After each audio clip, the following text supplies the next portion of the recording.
Assalamualaikum warahmatullahi wabarakatuh. Kami dari kelompok 5 akan mempresentasikan makalah kami yang berjudul Pemikiran tentang komponen-komponen sistem pendidikan Islam, yang beranggotakan saya sendiri, Tina Erviani, dan teman saya Sri Lestari dan juga Slamet Afriyadi.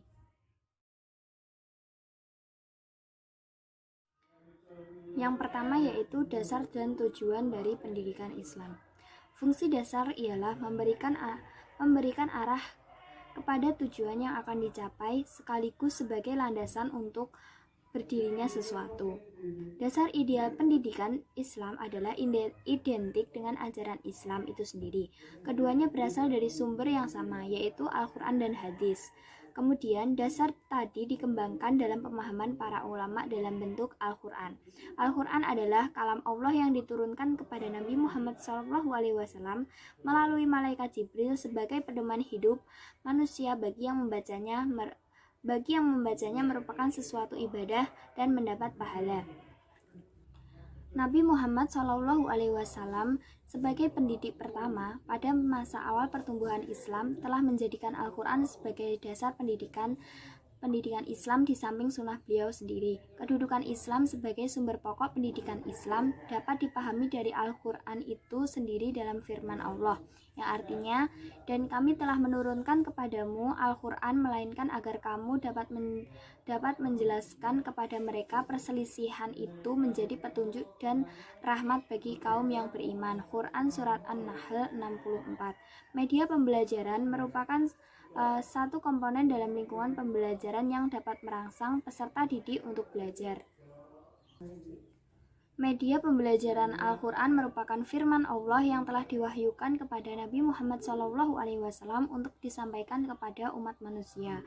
Al-Quran merupakan petunjuk yang lengkap dan juga merupakan pedoman bagi kehidupan manusia yang meliputi seluruh aspek kehidupan manusia yang bersifat universal. Al-Quran merupakan sumber pendidikan yang lengkap berupa pendidikan sosial, akidah, akhlak, ibadah, dan muamalah. Yang kedua yaitu berdasar sunnah atau hadis. Dasar yang kedua selain Al-Quran adalah sunnah Rasulullah. Amalan yang dikerjakan oleh Rasulullah SAW dalam proses perubahan hidup sehari-hari menjadi faktor utama pendidikan Islam, karena Allah Subhanahu wa Ta'ala menjadikan Muhammad sebagai teladan bagi umatnya, sebagaimana firman Allah Subhanahu wa Ta'ala yang berbunyi, sesungguhnya telah ada pada diri Rasulullah itu suri tauladan yang baik. Quran Surat Al-Ahzab 21. Yang selanjutnya yaitu tujuan pendidikan Islam. Tujuan pendidikan Islam yaitu mempertinggi nilai-nilai akhlak hingga mencapai tingkat akhlakul karimah. Dan tujuan tersebut itu sama dan sebangun dengan target yang terkandung dalam tugas kenabian yang diemban oleh Rasulullah SAW. Terungkap dalam ungkapan pernyataan beliau, yaitu sesungguhnya aku diutus adalah untuk membimbing manusia mencapai akhlak yang mulia. Faktor kemuliaan akhlak dalam pendidikan Islam dinilai sebagai faktor kunci dan dalam menentukan keberhasilan pendidikan yang menurut pandangan Islam berfungsi menyiapkan manusia-manusia yang mampu menata kehidupan yang sejahtera di dunia dan akhirat. Adapun beberapa tujuan pendidikan Islam, yaitu bersifat fitrah, yaitu membimbing perkembangan manusia sejalan dengan fitrah kejadiannya. Yang kedua, pendidikan Islam merentang dua dimensi, yaitu tujuan akhirat bagi keselamatan hidup di dunia dan akhirat.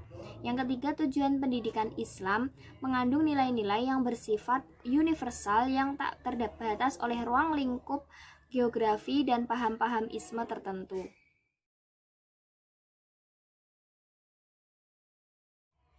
Yang selanjutnya yaitu pendidik dalam perspektif Islam. Dalam konteks pendidikan Islam, pendidik disebut murabbi, mu'alim, mu'adib, mudaris, musaki, dan ustadz. Yang pertama yaitu murabbi. Istilah murabbi sebagai pendidik mengandung makna yang luas. Satu, pendidik mendidik peserta didik agar kemampuannya terus meningkat. 2. Memberi bantuan kepada peserta didik untuk mengembangkan potensinya. Yang ketiga, meningkatkan kemampuan peserta didik dari keadaan yang kurang dewasa menjadi dewasa dalam pola pikir, wawasan, dan sebagainya. Yang selanjutnya yaitu mu'alim. Mu'alim adalah orang yang mampu untuk mengonstruksikan bangunan ilmu secara sistematis dalam pemikiran peserta didik dalam bentuk ide, wawasan, kecakapan, dan sebagainya yang ada kaitannya dengan hakikat sesuatu. Yang selanjutnya yaitu mu'adib. Mu'adib secara terminologis yaitu seorang pendidik yang bertugas untuk menciptakan suasana belajar yang dapat menggerakkan peserta didik untuk berperilaku atau beradab sesuai dengan norma-norma tata susila dan sopan santun yang berlaku dalam masyarakat. Yang selanjutnya yaitu mudaris. Secara terminologi, mudaris adalah orang yang memiliki kepedulian intelektual dan informasi serta mengupdate pengetahuan dan keahliannya secara kontinu dan senantiasa berusaha membuat peserta didiknya menjadi cerdas, meminimalisir kebodohan mereka, serta melatih keterampilan sesuai dengan bakat, minat, dan kemampuannya. Yang terakhir yaitu mursyid. Secara terminologi, mursyid merupakan salah satu sebutan pendidik atau sebutan pendidik. Pendidik dalam pendidikan Islam bertugas untuk membimbing peserta didik agar ia mampu menggunakan akal pikiran secara tepat, sehingga ia mencapai keinsyafan dan kesadaran tentang hakikat sesuatu atau mencapai kedewasaan berpikir. Akan saya bahas di sini yaitu anak didik dan perspektif Islam. Untuk mengetahui esensi peserta didik sumber ajaran agama Islam, tentu menjadi dasar pemikiran yang tidak bisa lepas dari pengkajian, sebab agama adalah fitrah yang diberikan Allah SWT dalam kehidupan manusia, sehingga tatkala seseorang peserta didik mengalami masa tumbuh dan perkembangan sesungguhnya. Baik, yang selanjutnya yaitu materi pendidikan Islam. Materi pendidikan itu bahan atau pengalaman belajar yang disusun sedemikian rupa untuk disajikan kepada anak-anak didik. Yang selanjutnya yaitu metode pendidikan Islam. Metode adalah perangkat pembelajaran yang dipakai oleh guru dalam proses belajar mengajar untuk mengajar seorang siswa yang bertujuan pembelajaran atau kompetensi tertentu yang dirumuskan dalam kurikulum, silabus, dan mata pelajaran. Baik, selanjutnya yaitu media pendidikan. Media pendidikan yaitu digunakan untuk menciptakan lingkungan yang kondusif, yaitu alat-alat pendidikan. Sebagai komponen pendidikan, alat-alat media dalam membantu dan bahkan terkadang dalam hal tertentu ia bisa menggantikan peran pendidik dalam proses mendidik. Selanjutnya yang yaitu lingkungan pendidikan Islam. Yang dimaksud lingkungan adalah di sini ada 3 lingkungan, baik itu di sekolah, di masyarakat, maupun di rumah. Di situ adalah semua lingkungan dalam pendidikan, baik itu Islam yaitu di masjid, di pesantren, dan lain sebagainya. Baik. Selanjutnya saya akan menjelaskan tentang metode dalam pendidikan agama Islam. Di dalam metode pendidikan agama Islam, guru harus mengetahui prinsip-prinsip dalam menentukan metode pendidikan agama Islam.